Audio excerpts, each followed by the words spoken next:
Seigneur, nous savons que tu aimes sans mesure, toi qui n'as pas refusé ton propre Fils, mais qui l'a livré pour sauver tous les hommes. Aujourd'hui encore, montre-nous ton amour. Nous voulons suivre le Christ qui marche librement vers sa mort. Soutiens-nous comme tu l'as soutenu et sanctifie-nous dans le mystère de sa Pâque.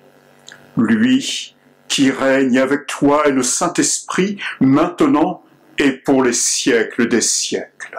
Amen.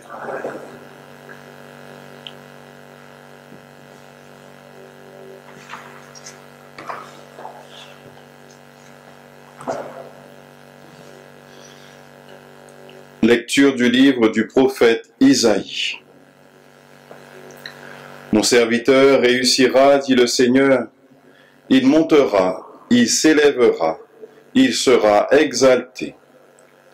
La multitude avait été consternée en le voyant, car il était si défiguré qu'il ne ressemblait plus à un homme. Il n'avait plus l'apparence d'un fils d'homme. Il étonnera de même une multitude de nations. Devant lui, les rois resteront bouche bée, car ils verront ce que jamais on ne leur avait dit. Ils découvriront ce dont ils n'avaient jamais entendu parler.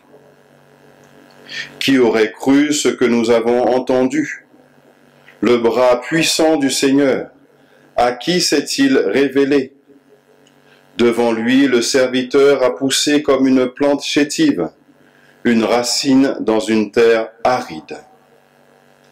Il était sans apparence ni beauté qui attire nos regards. Son aspect n'avait rien pour nous plaire. Méprisé, abandonné des hommes, homme de douleur, familier de la souffrance, il était pareil à celui devant qui on se voile la face. Et nous l'avons méprisé, compté pour rien. En fait, c'étaient nos souffrances qu'il portait, nos douleurs dont il était chargé. Et nous pensions qu'il était frappé, meurtri par Dieu, humilié. Or, c'est à cause de nos révoltes qu'il a été transpercé, à cause de nos fautes qu'il a été broyé. Le châtiment qui nous donne la paix a pesé sur lui.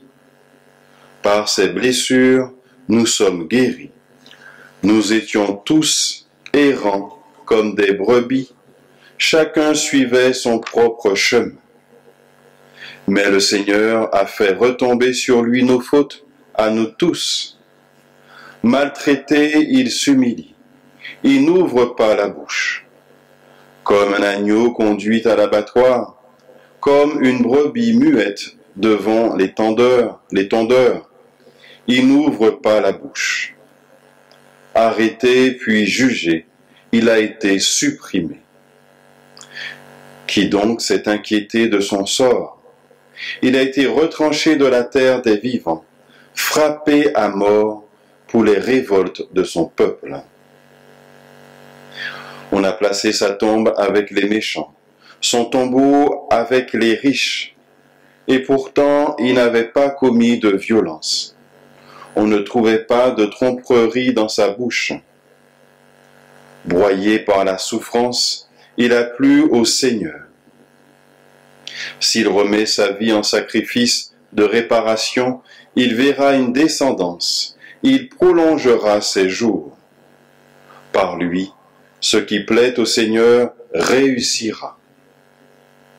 Par lui, de ses tourments, il verra la lumière, la connaissance le comblera. Le juste, mon serviteur, justifiera les multitudes, il se chargera de leurs fautes. C'est pourquoi, parmi les grands, je lui donnerai sa part. Avec les puissants, il partagera le butin, car il s'est dépouillé lui-même jusqu'à la mort. et il a été compté avec les pécheurs. Alors qu'il portait le péché des multitudes et qu'il intercédait pour les pécheurs. Parole du Seigneur. Nous rendons grâce à Dieu.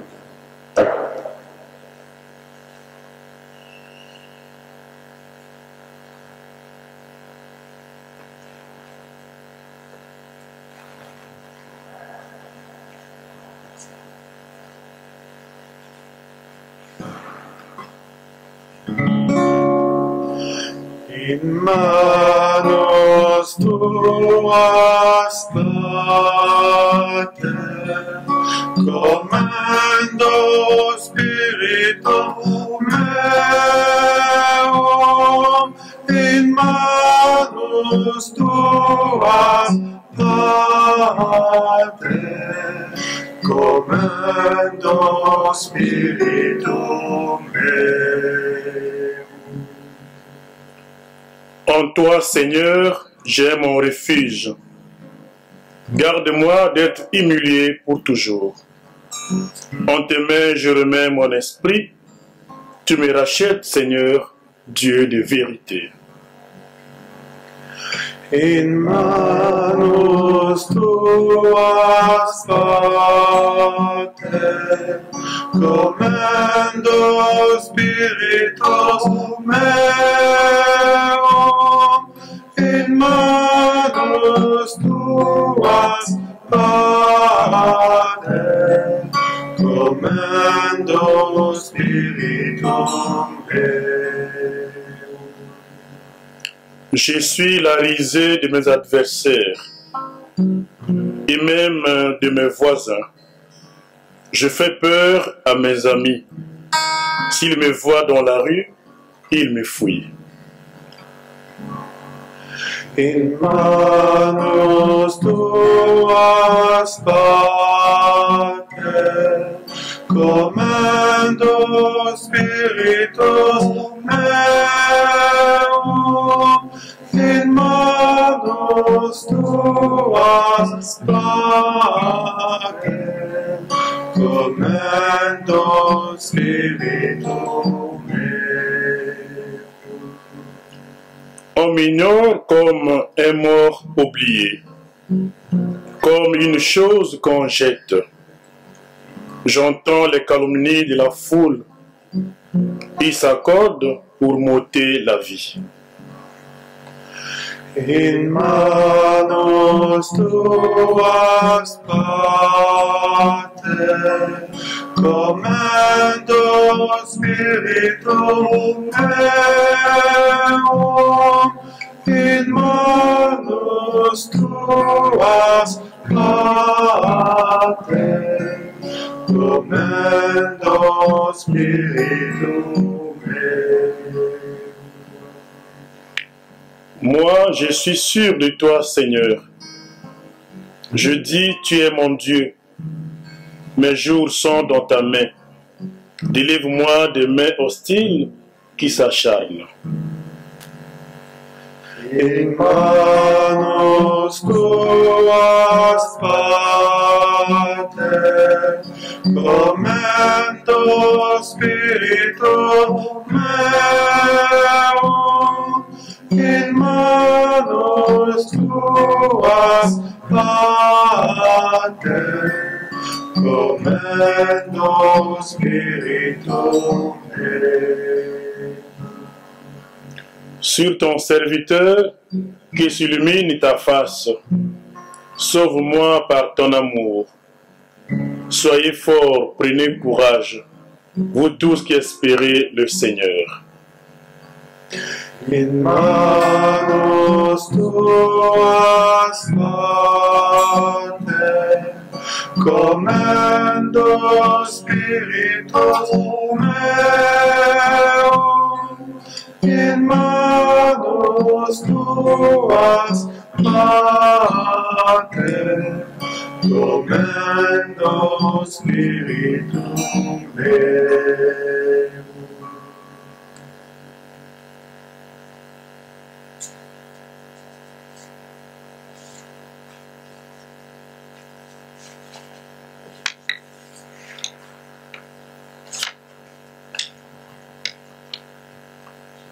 Lecture de la lettre aux Hébreux. Frères, en Jésus, le Fils de Dieu, nous avons le grand prêtre par excellence, celui qui a traversé les cieux. Tenons donc ferme dans l'affirmation de notre foi. En effet, nous n'avons pas un grand prêtre incapable de compatir à nos faiblesses, mais un grand prêtre éprouvé en toutes choses, à notre ressemblance, excepté le péché. Avançons-nous donc avec assurance vers le trône de la grâce pour obtenir miséricorde et recevoir en temps voulu la grâce de son secours.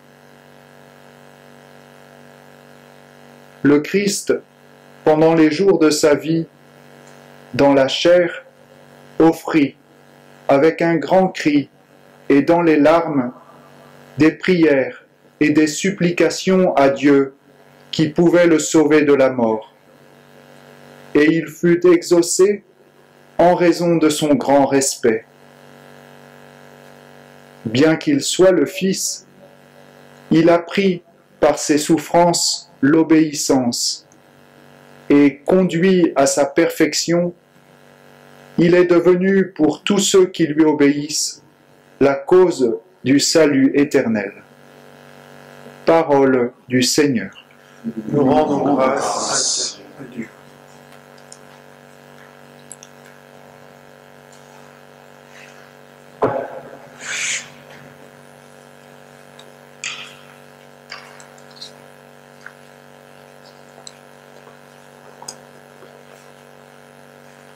Le Christ s'est anéanti, prenant la condition de serviteur. Le Christ s'est anéanti, prenant la condition de serviteur.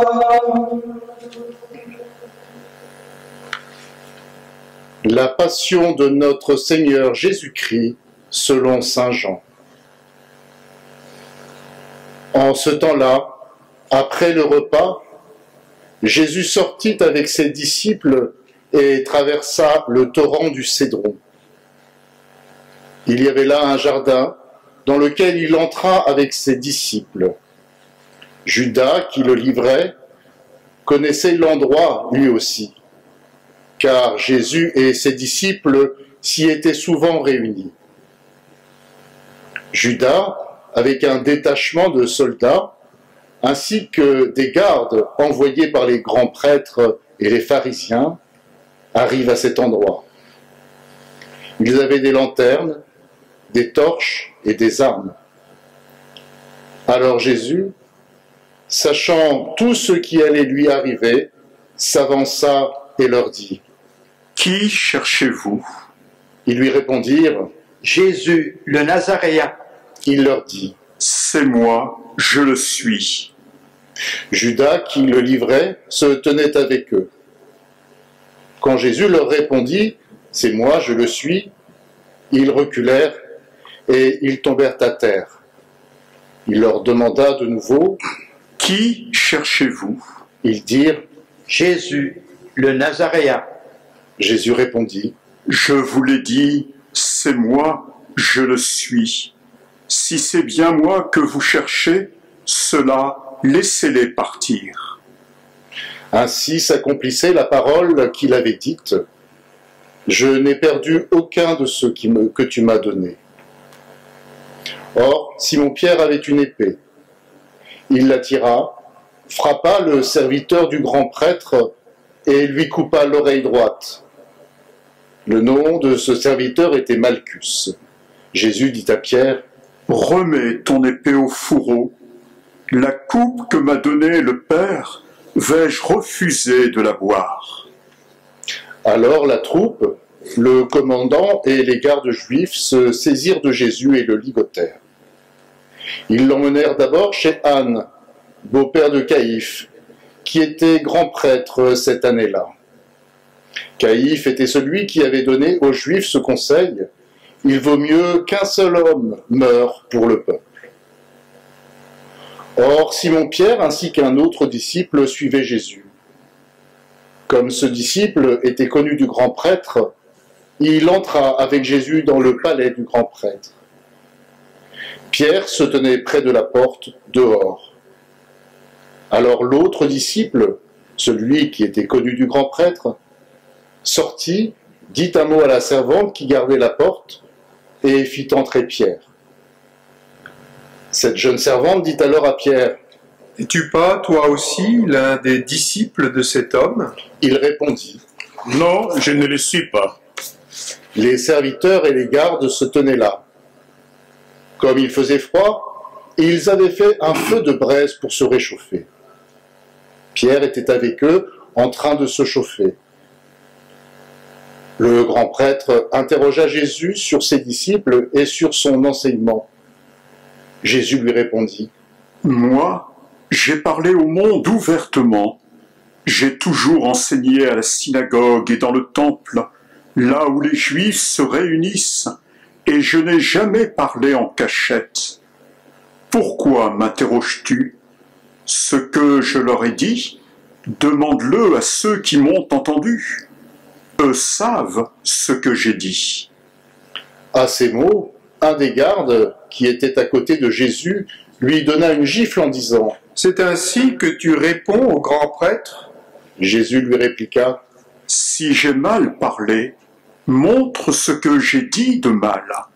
Mais si j'ai bien parlé, pourquoi me frappes-tu » Anne l'envoya, toujours ligoté, au grand prêtre Caïphe. Simon-Pierre était donc en train de se chauffer. On lui dit, « N'es-tu pas, toi aussi, l'un de ses disciples ?»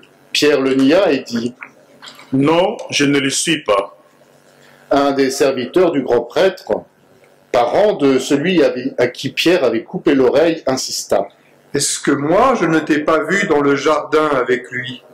Encore une fois, Pierre le nia, et aussitôt, un coq chanta. Alors, on emmène Jésus de chez Caïphe au prétoire. C'était le matin. Ceux qui l'avaient amené n'entrèrent pas dans le prétoire pour éviter une souillure et pouvoir manger l'agneau pascal. Pilate sortit donc à leur rencontre et demanda, « Quelle accusation portez-vous contre cet homme ?» Ils lui répondirent, « S'il n'était pas un malfaiteur, nous ne t'aurions pas livré cet homme. » Pilate leur dit, « Prenez-le vous-même et jugez-le suivant votre loi. » Les Juifs lui dirent, « Nous n'avons pas le droit de mettre quelqu'un à mort. » Ainsi s'accomplissait la parole que Jésus avait dite pour signifier de quel genre de mort il allait mourir. Alors Pilate rentra dans le prétoire. Il appela Jésus et lui dit, « Es-tu le roi des Juifs ?» Jésus lui demanda, « Dis-tu cela de toi-même, ou bien d'autres te l'ont dit à mon sujet ?» Pilate répondit, « Est-ce que je suis juif, moi ? Ta nation et les grands prêtres t'ont livré à moi. Qu'as-tu donc fait ?» Jésus déclara, « Ma royauté n'est pas de ce monde. Si ma royauté était de ce monde, j'aurais des gardes qui se seraient battus pour que je ne sois pas livré aux Juifs. En fait, ma royauté n'est pas d'ici. » Pilate lui dit, « Alors, tu es roi. » Et Jésus répondit, « C'est toi-même qui dis que je suis roi. Moi, je suis né, je suis venu dans le monde pour ceci, rendre témoignage à la vérité. Quiconque appartient à la vérité, écoute ma voix. » Pilate lui dit, « Qu'est-ce que la vérité ?» Ayant dit cela, il sortit de nouveau à la rencontre des Juifs et leur déclara, « Moi, je ne trouve en lui aucun motif de condamnation. Mais chez vous, c'est la coutume que je vous relâche quelqu'un pour la Pâque. Voulez-vous donc que je vous relâche le roi des Juifs ?» Alors ils répliquèrent en criant, « Pas lui, mais Barabbas !» Or ce Barabbas était un bandit. Alors Pilate fit saisir Jésus pour qu'il soit flagellé. Les soldats tressèrent avec des épines une couronne qu'ils lui posèrent sur la tête. Puis ils le revêtirent d'un manteau pourpre. Ils s'avançaient vers lui et ils lui disaient « Salut à toi, roi des Juifs !» et ils le giflaient. Pilate, de nouveau, sortit dehors et leur dit « Voyez, je vous l'amène dehors pour que vous sachiez que je ne trouve en lui aucun motif de condamnation. » Jésus donc sortit dehors, portant la couronne d'épines et le manteau pourpre. Et Pilate leur déclara « Voici l'homme. » Quand ils le virent, les grands prêtres et les gardes se mirent à crier « Crucifie-le! Crucifie-le » Pilate leur dit « Prenez-le vous-même et crucifiez-le. Moi, je ne trouve en lui aucun motif de condamnation. » Ils lui répondirent « Nous avons une loi et suivant la loi, il doit mourir parce qu'il s'est fait fils de Dieu. » Quand Pilate entendit ces paroles, il redoubla de crainte. Il rentra dans le prétoire et dit à Jésus « D'où es-tu » Jésus ne lui fit aucune réponse. Pilate lui dit alors « Tu refuses de me parler à moi? Ne sais-tu pas que j'ai pouvoir de te relâcher et pouvoir de te crucifier ?» Jésus répondit « Tu n'aurais aucun pouvoir sur moi si tu ne l'avais reçu d'en haut. C'est pourquoi celui qui m'a livré à toi porte un péché plus grand. » Dès lors, Pilate cherchait à le relâcher. Mais des Juifs se mirent à crier « Si tu le relâches, tu n'es pas un ami de l'empereur. Quiconque se fait roi s'oppose à l'empereur. » En entendant ces paroles, Pilate amena Jésus au dehors. Il le fit asseoir sur une estrade au lieu dit le dallage, en hébreu Gabata. C'était le jour de la préparation de la Pâque, vers la 6e heure, environ midi. Pilate dit aux Juifs « Voici votre roi. » Alors ils crièrent « À mort, crucifie-le » Pilate leur dit « Vais-je crucifier votre roi ?» Les grands prêtres répondirent « Nous n'avons pas d'autre roi que l'empereur. » Alors il leur livra Jésus pour qu'il soit crucifié. Ils se saisirent de Jésus, et lui-même, portant sa croix, sortit en direction du lieu dit le crâne, ou calvaire, qui se dit en hébreu Golgotha. C'est là qu'ils le crucifièrent, et 2 autres avec lui, un de chaque côté, et Jésus au milieu. Pilate avait rédigé un écriteau qu'il fit placer sur la croix. Il était écrit « Jésus, le Nazaréen, roi des Juifs ». Beaucoup de Juifs lurent cet écriteau parce que l'endroit où l'on avait crucifié Jésus était proche de la ville, et que c'était écrit en hébreu, en latin et en grec. Alors les grands prêtres des Juifs dirent à Pilate « N'écris pas roi des Juifs, mais cet homme a dit « Je suis le roi des Juifs ». Pilate répondit « Ce que j'ai écrit, je l'ai écrit. » Quand les soldats eurent crucifié Jésus, ils prirent ses habits. Ils en firent 4 parts, une pour chaque soldat. Ils prirent aussi la tunique. C'était une tunique sans couture, tissée tout d'une pièce de haut en bas. Alors ils se dirent entre eux « Ne la déchirons pas, désignons par le sort celui qui l'aura. » Ainsi s'accomplissait la parole de l'Écriture. Ils se sont partagés mes habits. Ils ont tiré au sort mon vêtement. C'est bien ce que firent les soldats. Or, près de la croix de Jésus se tenait sa mère et la sœur de sa mère, Marie, femme de Cléopas, et Marie-Madeleine. Jésus, voyant sa mère et près d'elle le disciple qu'il aimait, dit à sa mère « Femme, voici ton fils. » Puis il dit au disciple « Voici ta mère. » Et à partir de cette heure-là, le disciple l'a pris chez lui. Après cela, sachant que tout désormais était achevé pour que l'écriture s'accomplisse jusqu'au bout, Jésus dit « J'ai soif. » Il y avait là un récipient plein d'une boisson vinaigrée. On fixa donc une éponge remplie de ce vinaigre à une branche d'hysope, et on l'approcha de sa bouche.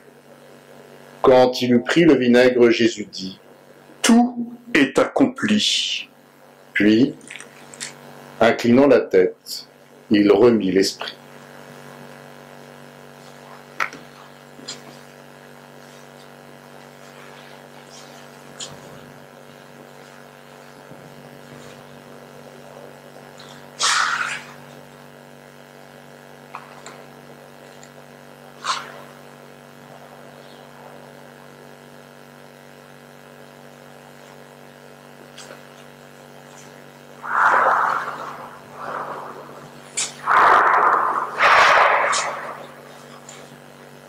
Comme c'était le jour de la préparation, c'est-à-dire le vendredi, il ne fallait pas laisser les corps en croix durant le sabbat.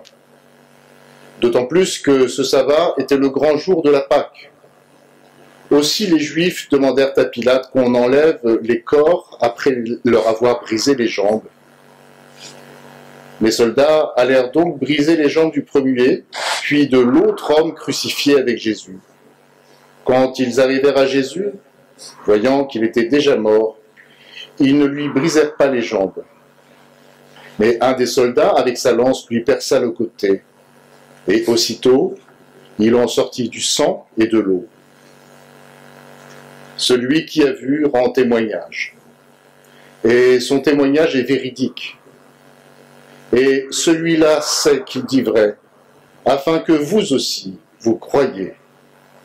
Cela, en effet, arriva pour que s'accomplisse l'Écriture. Aucun de ces os ne sera brisé. Un autre passage de l'Écriture dit encore, « Ils lèveront les yeux vers celui qu'ils ont transpercé. »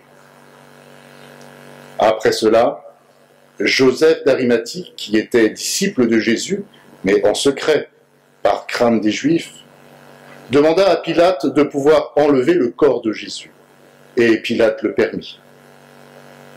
Joseph vint donc enlever le corps de Jésus. Nicodème, celui qui, au début, était venu trouver Jésus pendant la nuit, vint lui aussi. Il apportait un mélange de myrrhe et d'aloès, pesant environ 100 livres. Ils prirent donc le corps de Jésus, qu'ils lièrent de linge, en employant les aromates, selon la coutume juive, d'ensevelir les morts. À l'endroit où Jésus avait été crucifié, il y avait un jardin.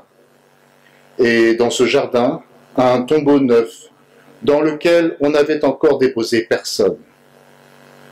À cause de la préparation de la Pâque juive, et comme ce tombeau était proche, c'est là qu'ils déposèrent Jésus.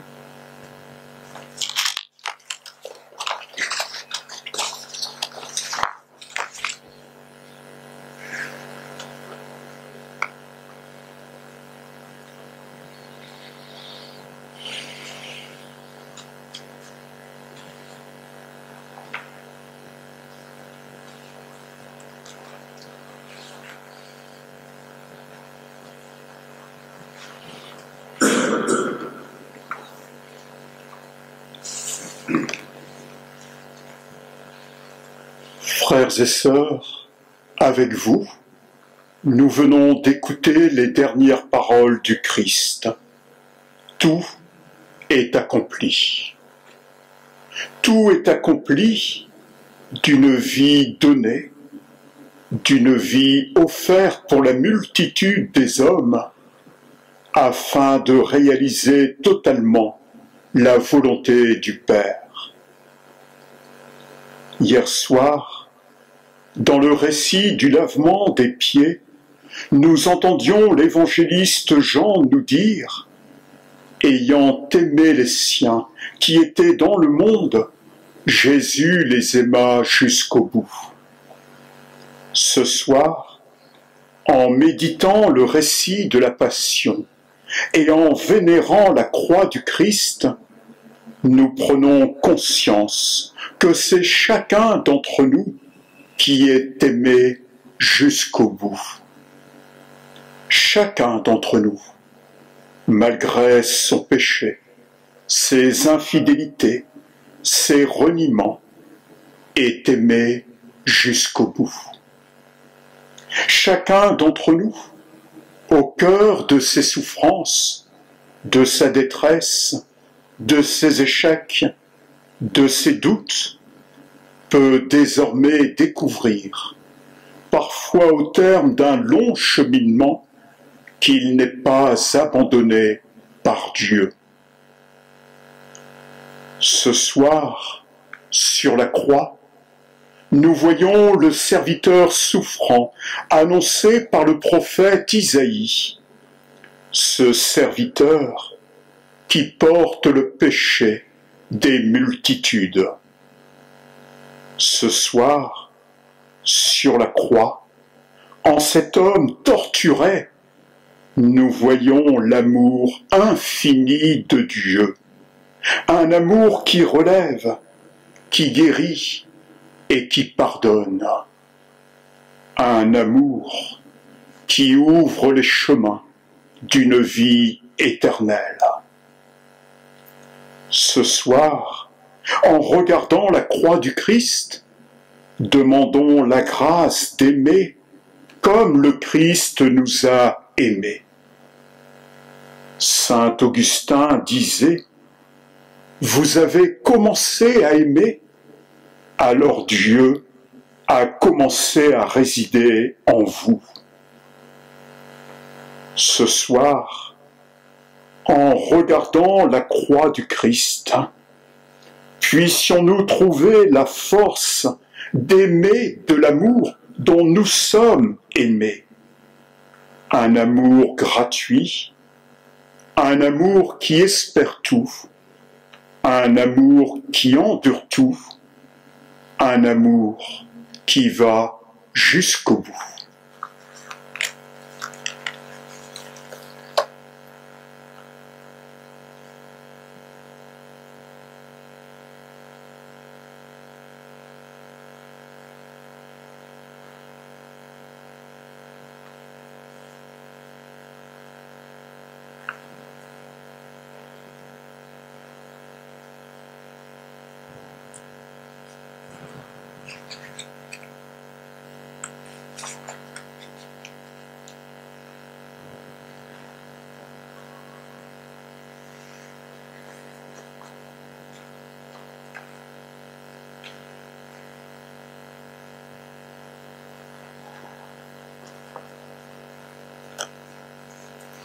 Frères et sœurs, sur la croix, le Christ porte le péché du monde.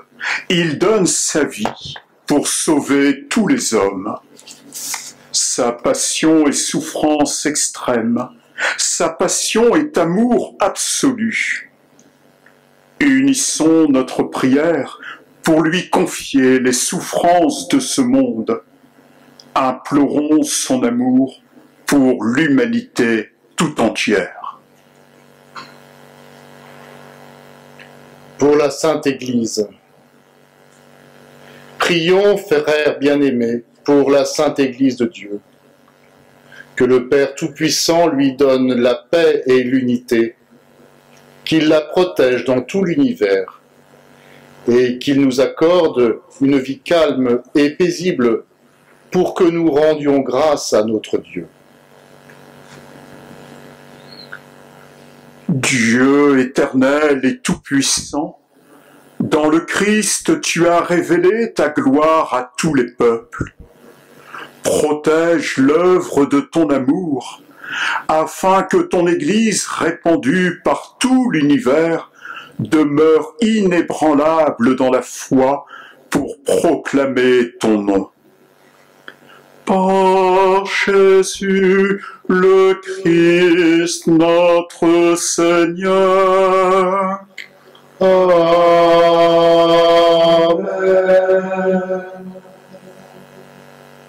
Prions pour notre Saint-Père, le pape François, élevé par Dieu notre Seigneur à l'ordre épiscopal, qu'il le garde sain et sauf à son Église pour gouverner le peuple de Dieu.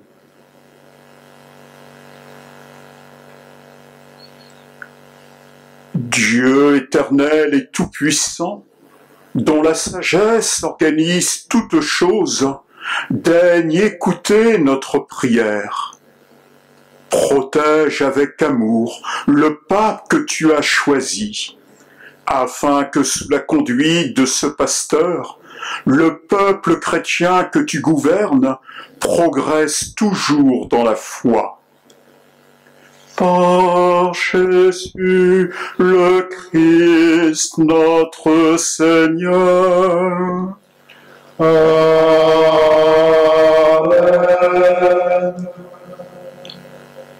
Prions pour notre évêque Pascal, pour tous les évêques, les prêtres, les diacres, pour tous ceux qui remplissent des ministères dans l'Église, et pour l'ensemble du peuple des croyants. Dieu éternel et tout-puissant, dont l'Esprit sanctifie et gouverne le corps entier de l'Église, exauce les prières que nous t'adressons pour tous les ordres de fidèles qui la composent. Que chacun d'eux, par le don de ta grâce, te serve avec fidélité. Par Jésus, le Christ, notre Seigneur. Amen.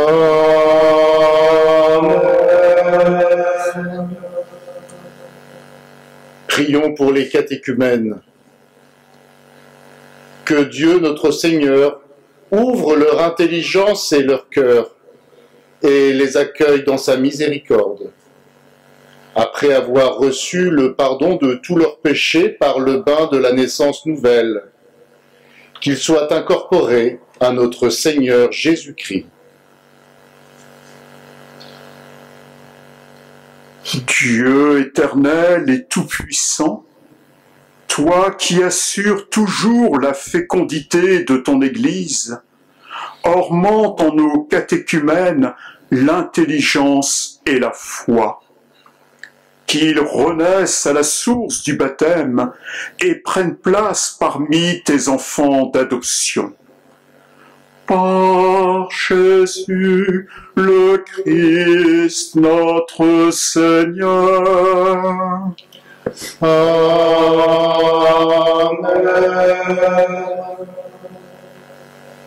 Prions pour tous nos frères qui croient en Jésus-Christ et s'efforcent de conformer leur vie à la vérité. Demandons au Seigneur notre Dieu de les rassembler et de les garder dans l'unité de son Église. Dieu éternel et tout-puissant, toi qui rassembles ce qui est dispersé et qui fait l'unité de ce que tu rassembles, regarde avec amour l'Église de ton Fils. Nous te prions d'unir dans la totalité de la foi et par le lien de la charité tous les hommes qu'un seul baptême a consacrés. Par Jésus, le Christ, notre Seigneur. Amen.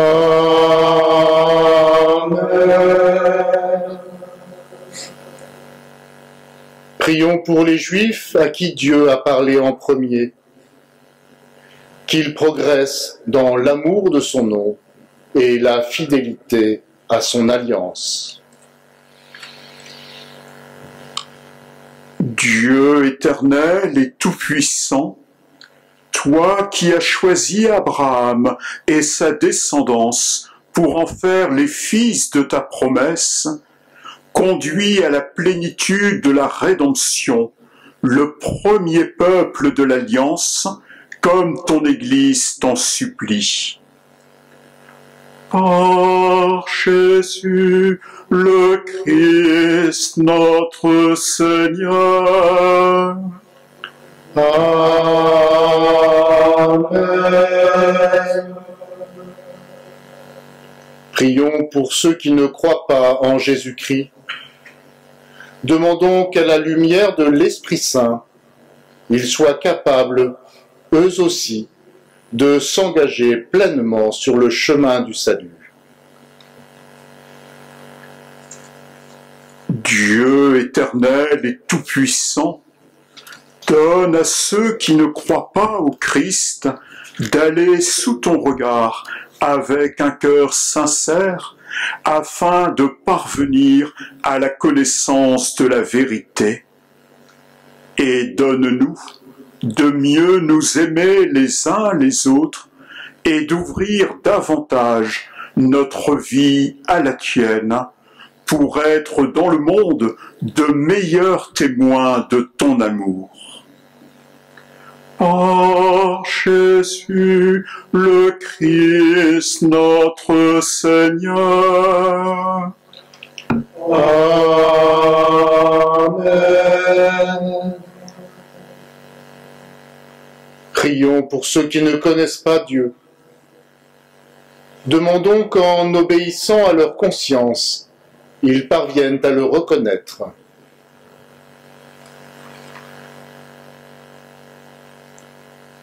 Dieu éternel et tout-puissant, toi qui as créé les hommes pour qu'ils te cherchent de tout leur cœur, et que leur cœur s'apaise en te trouvant, fais qu'au milieu des difficultés de ce monde, tous puissent discerner les signes de ta bonté et rencontrer des témoins de ton amour.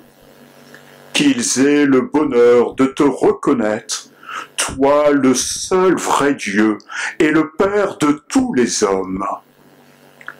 Par Jésus le Christ notre Seigneur.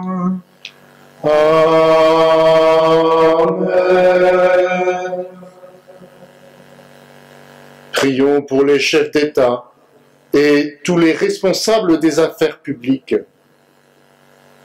Que le Seigneur notre Dieu dirige leur esprit et leur cœur selon sa volonté, pour la paix et la liberté de tous. Dieu éternel et tout-puissant, toi qui tiens en ta main le cœur des hommes et garantis les droits des peuples, viens en aide à ceux qui exercent le pouvoir. Que partout sur la terre s'affermissent avec ta grâce la sécurité et la paix, la prospérité des nations et la liberté religieuse. Par Jésus le Christ notre Seigneur. Amen. Prions pour tous ceux qui souffrent de la pandémie actuelle.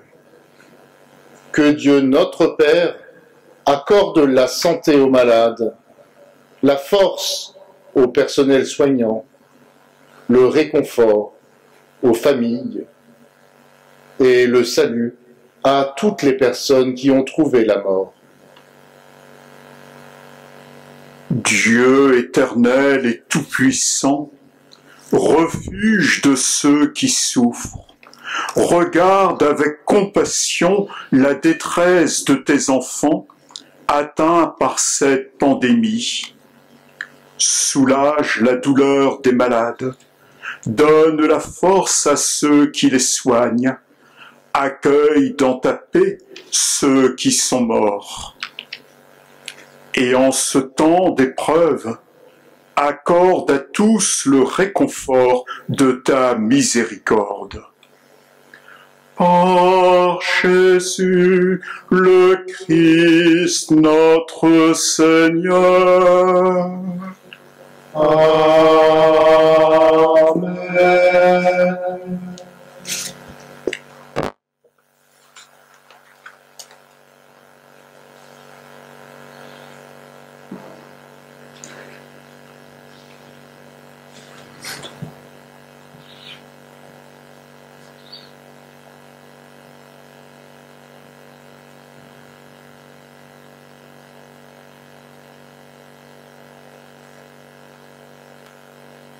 Voici le bois de la croix qui a porté le salut du monde.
unis dans le même esprit, nous aimons Dieu, notre Père, qui es aux cieux, que ton nom soit sanctifié, que ton règne vienne, que ta volonté soit faite sur la terre comme au ciel.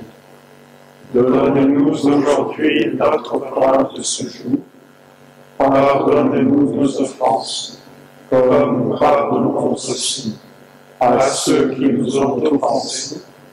Et ne nous laisse pas entrer en tentation, mais délivre-nous du mal.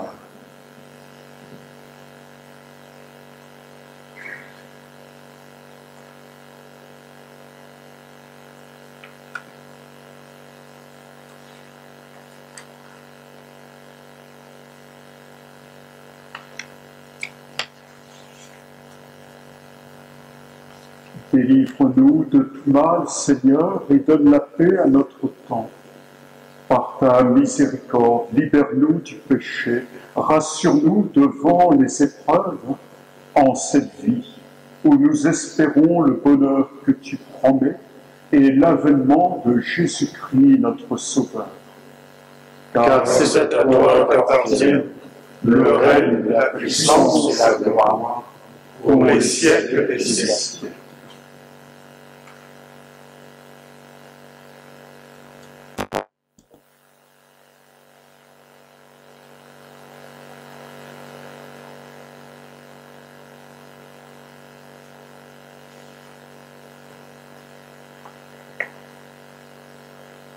Voici le pain rompu, signe du corps du Christ rompu sur la croix. Voici le pain vivant, présence du Christ plus fort que le mal, plus fort que la mort.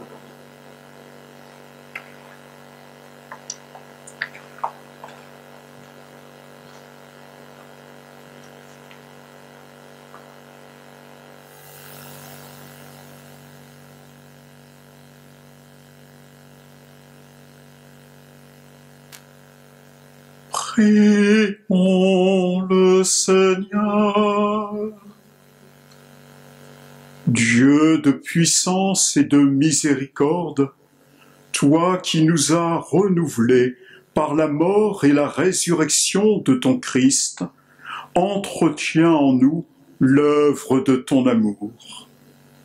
Que notre communion à ce mystère consacre notre vie à ton service. Par Jésus le Christ notre Seigneur. Amen.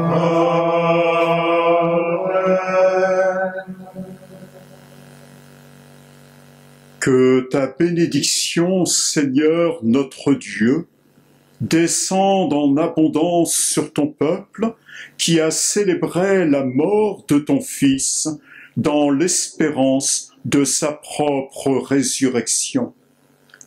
Accorde-lui pardon et réconfort, augmente sa foi, assure son éternelle rédemption. Par Jésus le Christ notre Seigneur. Amen.